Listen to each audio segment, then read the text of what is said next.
Welcome to Mastering Sales with Brent Gove. Great to see everyone here. I'm broadcasting live from Baltimore, Maryland.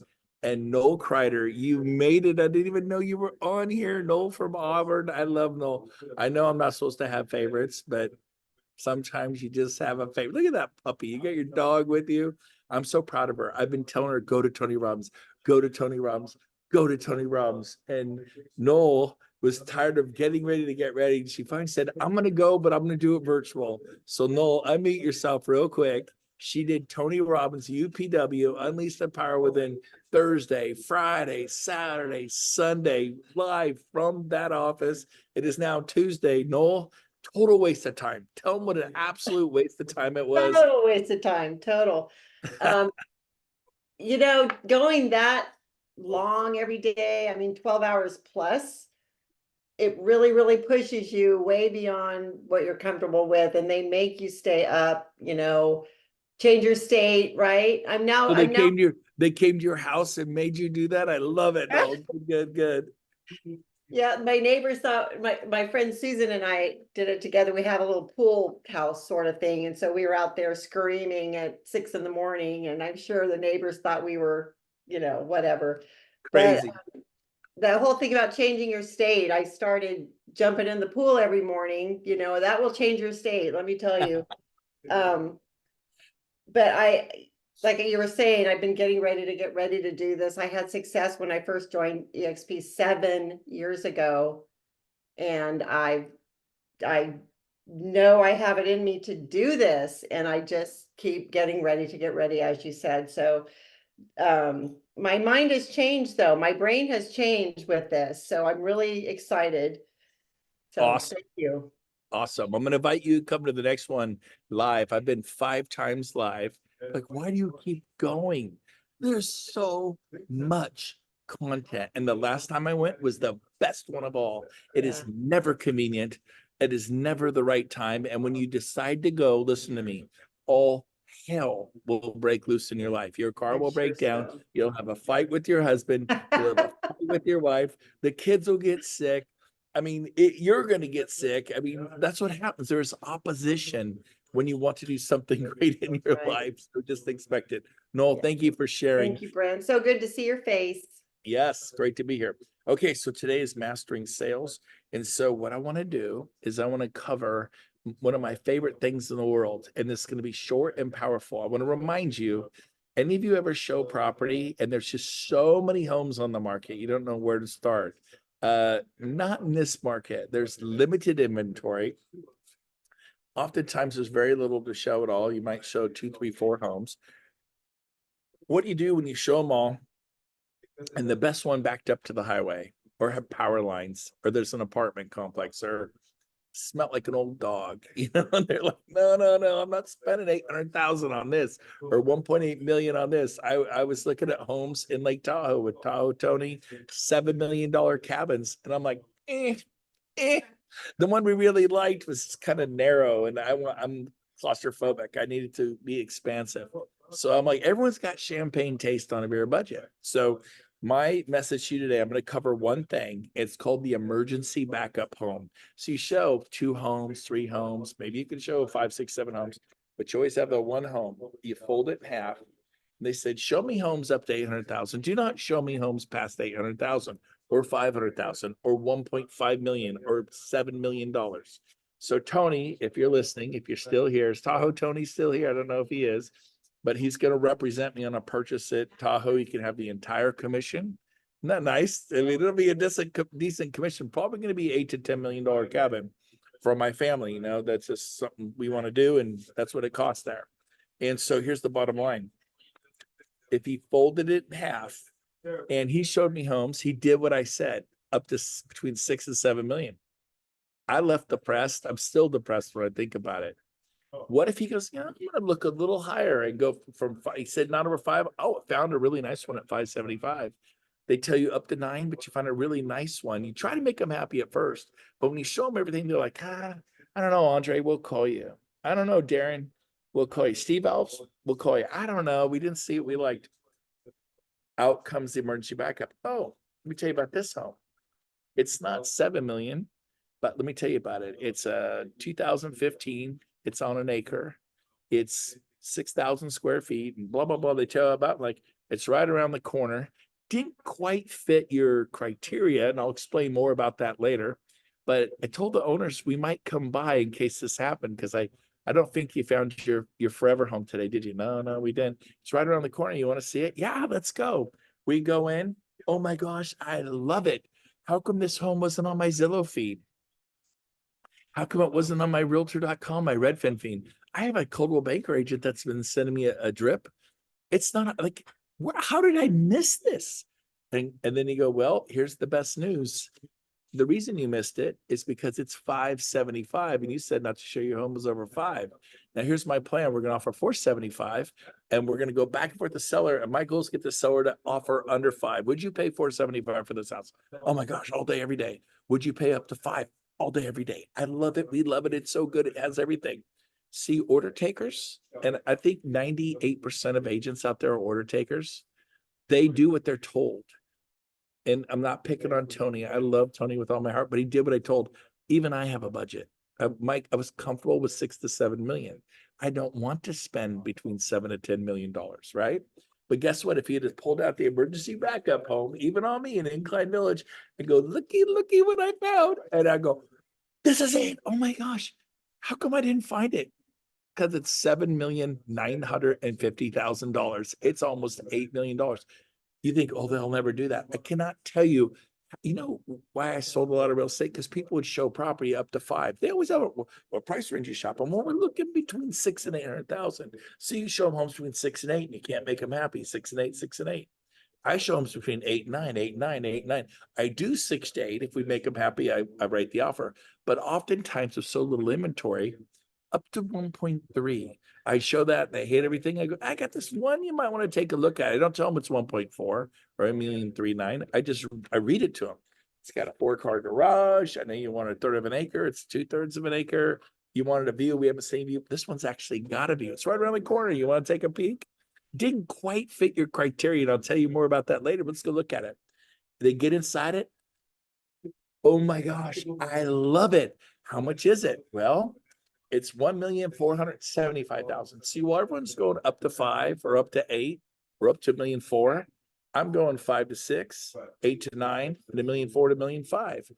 Are the homes I'm going to show them nicer than the homes everybody else has been showing them? Yes. Will they pay more? Absolutely. Now here's the deal. We go 100,000 under. And I always say, hey, Kevin Dibble, Kevin, are your sellers? Kevin, unmute yourself. Did I pronounce your last name properly? Good enough. How do you say it? D-ball. D-ball. So Kevin D-ball. Kevin, are your sellers absolutely stuck on 1.4 million? I'd love to say it to listing agents. I mean, just they won't budge a penny. And I shut up. What would you say to me, Kevin? Give us an offer we can't refuse and we'll talk turkey. Okay, good. So your sellers are negotiable. See how I answer that? He didn't say it, but I'm like, I just translated whatever he's going to say. Usually I go, yeah, I mean, I guess they're not stuck on it. I said, great news. Neither is my buyer. So Kevin, here's what we're going to do. We're going to offer you a 10-day close as is. We're putting up a $50,000 earnest money deposit, and we're going to let your sellers move out in 40 days because we know they can't pack up and be done in 10. But Kevin, you're going to get paid in 10 days. I'm going to get paid in 10 days. I'm super excited about that. And hopefully you are too, but make sure your sellers know, more importantly, they get their proceeds in 10 days. And then they go skipping out in 30 days. So we're going to close it in 10 days. The only issue is my offer is phenomenal. We're not going to charge them rent for 30 days or 45 days. We're not going to charge a security deposit. We're going to buy it as is. We're going to ask them to fix nothing. We're going to hit the easy button. We're going to close in 10 days. We just got to get them to agree upon the price. That is all we have to do. So if your seller's not stuck on 900,000, if your seller's not stuck on 400,000 or 4 million, my client's not stuck at their starting point. I really believe I wouldn't have written the offer if I didn't think we could put it together. So Kevin, what do you say? Let's see if we can put this together. He goes, okay. So I told my client, we're going to negotiate with the seller. If he doesn't come from 1,490,000 down to under 1,400,000, we're not going to buy this house. I know your budget's 1,400,000.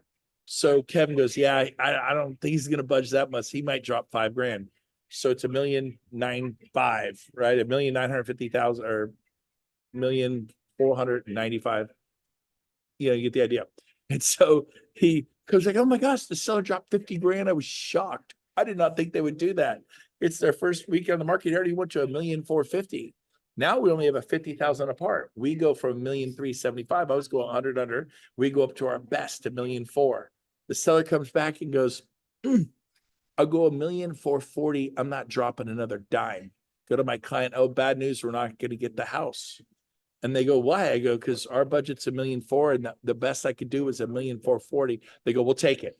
Well, I mean, just like that, they snap it up because they love it. It's unlike anything they've ever seen. It happens at 540. It happens at 840. They go, I've had this happen. Up to 9, don't you dare show me anything over 9. But I'm looking, I can't. Champagne taste on a beer budget. So I find one at 975. There it is. I go, I got one. It's right around the corner. You want to peek? It didn't quite fit your criteria. I'll explain more about that later. Let's go look at the house. If they look, they buy. If they look, they buy. Oh my gosh, I gotta have it. And I go, here's my strategy. We're gonna offer 100,000 less. And if they don't, instead of 975, we're going to 875. Would you pay? Oh man, I get my right arm for 875. Would you pay 9? Oh, I pay 9. This is awesome. We love this house. I said, okay, let's get going. Let's make an offer. 10-day close, 30-day rent back, no charge, no security deposit, huge earnest money deposit, 50 grand. It's free. You were going to put 200,000 down instead of putting 10 or 20 grand and bringing in 180, 190. Let's put up 50 and bring in 150. It's the same 200,000. Doesn't cost you anything. Okay, let's do it. And you get in there and you start going. And then Andy Zhang goes, well, and Kevin DeBoll says, oh, bad news. We get another offer coming in. They countered full price. So I called my clients, hey, bad news. They apparently got another offer coming in. That house is hotter than a pistol. So that they've countered full price. And guess what they say? I've had this happen so many times. We'll take it like that. We'll take it. We'll pay full price. Now, everybody's been showing them up to 1.4, up to 7 million, up to 400,000, up to 600,000, up to 800,000. You want to do that. Don't not do that. But when you can't make them happy, and trust me, in this market with such limited inventory and a seller's market, it's tough to make them happy. Where you will really make your money is when you show, how do I explain this? They want to live in Roseville and Rockland, 2 nice suburbs of Sacramento. And then you're out in Whitney Ranch. They love it. Whitney Ranch is pretty nice. And it just felt claustrophobic. It wasn't good. I got one emergency backup property, folded in half, right around the property. Check, this one has a pool. It's got a 3-car garage. Look at this. Oh my gosh. Didn't quite fit your criteria. Explain more. But price wise, how you wanted up to 7? It's actually 650. Why wasn't it in my Zillow feed? 650. Oh, it's got the pool. It's got that 3-car garage, not a coupe, and a pool. And I like this. It looks so good. I know it didn't quite fit your criteria though. Well, how does that? I'll explain more when I get there. It's right around the corner. You want to take a peek, or you could just let them go home. I sell homes with the emergency backup property. We go look at it. And they're like, what's wrong with this? Well, we drove 5 streets, right? Yeah. You're not in Rockland anymore. You're in Lincoln. You know what those of you from Sacramento, we have a joke. You want to know what the joke is? We call it stinking Lincoln. It ain't Rockland, baby. The Rockland zip code, 950-210, Beverly Hills zip code. There are certain zip codes, certain counties, people pay more. I go, look, this feels like Rockland, looks like Rockland, tastes like Rockland. But the price is so much better. Look what I can get you for your money. You thought you were in Rockland, but you're in Orangevale. You're in Antelope. You're in Roseville Point. Roseville, where I used to live, is very nice area. There's a system with like 300 homes. It's called Roseville Point. Looks like Roseville, smells like Roseville. It ain't Roseville. It's Citrus Heights. If I said to someone, you want to live in Citrus Heights? It's like saying, do you want to live with gang members and gangsters? It's a bad area. I don't say, I go, oh, it's over in Roseville Point. Let's go have a pic. They actually called it like Beverly Hills Point. It ain't Beverly Hills, man. It's the ghetto. But guess what? I've sold so many homes in Beverly Hills. I've sold so many homes in stinking Lincoln. People joke around and call it that, Red Bluff, we call it Dead Bluff, so, but here's the deal. When they see the home, like, this is beautiful. I go, well, we can keep looking at those nasty homes because everyone has champagne taste on a beer budget. So do you show the city next to the city they really want to live in? I do that. Do you show a little bit higher price? I do that. Don't show me anything less than 2,000 square feet. I do that, but then eventually I'm going to show them one that checks all the boxes, but it's 1,620 square feet with an open floor plan. I've sold 1,600 square foot homes to people a million times. Your home, it's got to be 2,000 and newer. I sell them 1993, 97 all the time. First, I try to make them happy. Then I pull out the emergency backup property. It's not in their Zillow feed or the realtor feed or their Coldwell Banker feed because they're order takers. Order takers, but 2,000 newer, must have a pool, has to have a quarter acre or more, has to be in this city. You want to earn your money? Get creative, get scrappy. That's it for today. Mwah. Love you guys. I hope you found this helpful. I was excited to share it. So have a wonderful day. We'll see you next week. Same time, same place. Be good. Be blessed. Bye for now.